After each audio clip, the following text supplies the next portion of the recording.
Hi, it's Jim from Animal Ability and fitness contributor for Wild Warrior Nutrition.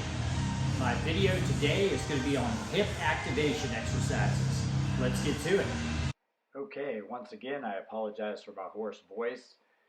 And here we have Brielle, who's a member of my Animal Ability Facebook group, demonstrating hip cars. You want to get against an upright, pull your body tight against it, and take your hip through its full range of motion. Hip flexion, lateral flexion, extension. Trying to make as big of a circle as you can. These are much harder than they look.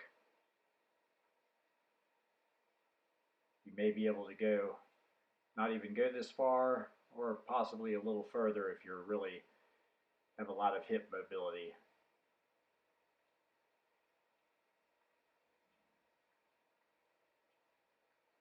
So you're trying to get as much rotation of your femur and your hip socket. And here we go with half kneeling hip flexion. You're going to raise your leg, hold it for approximately 3 seconds, let it down. You're going to do about 10 reps of this, and then of course switch legs.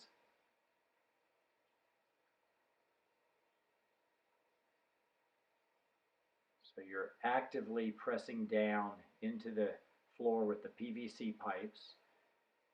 And then you're raising your knee as high as you can, trying to work your psoas, hip flexor, and other adjacent muscles.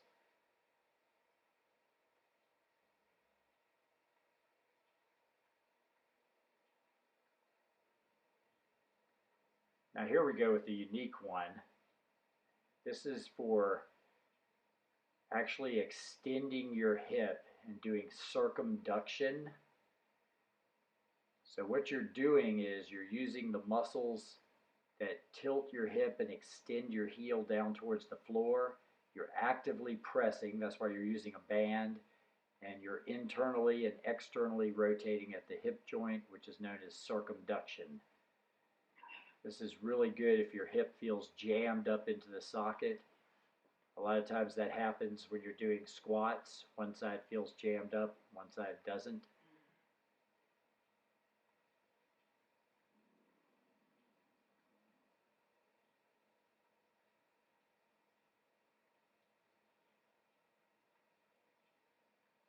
Actively pressing the heel down.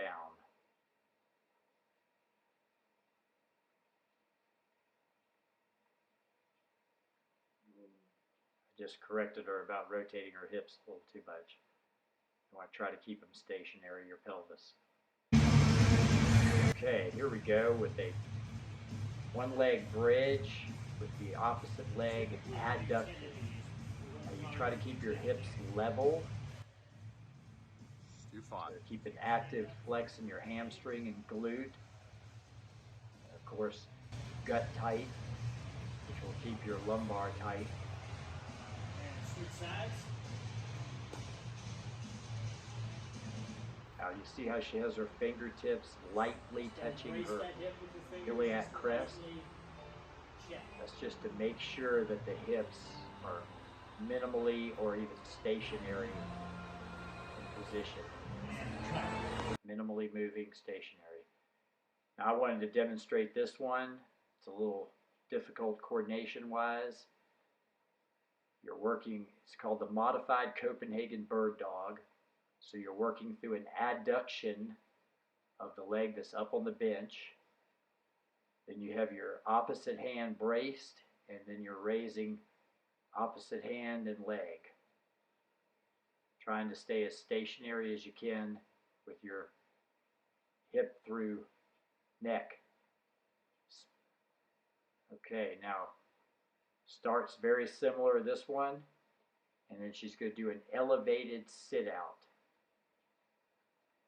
And this is also working through hip adduction. This hits your core pretty good rotationally, and also the speed is more transferable to sport. Okay, here's the other side.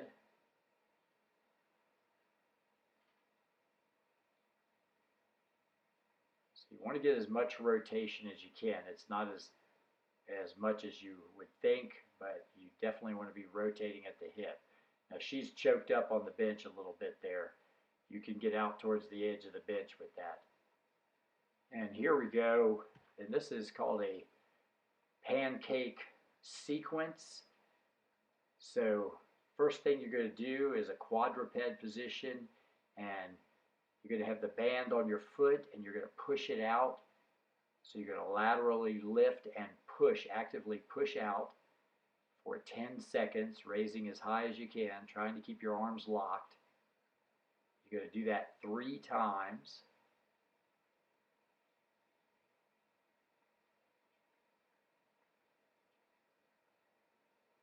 And then you'll see her switch sides.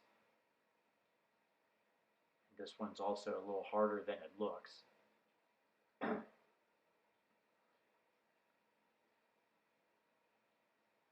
so I just told her to make sure her leg doesn't drift down, which would be backwards from the quadruped position, like towards your opposite foot.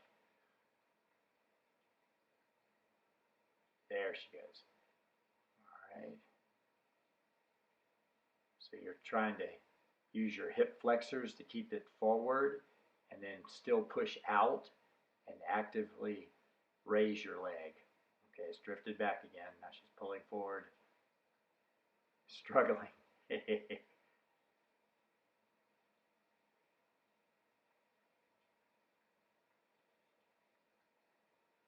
There.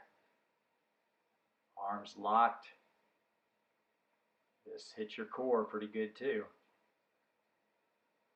I hate the word core, but I'll use it so people understand what I'm talking about. Okay, last, you're actively going to push out with the band into a pancake position. You're trying to slowly increase your range of motion. You're pushing out for 10 seconds, 3 times.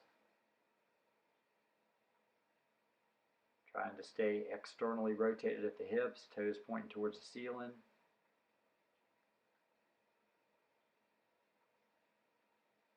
And when you try your pancake, you'll be further. Now, if you can already get a pancake, then you just need to work on coming in and out of it with control.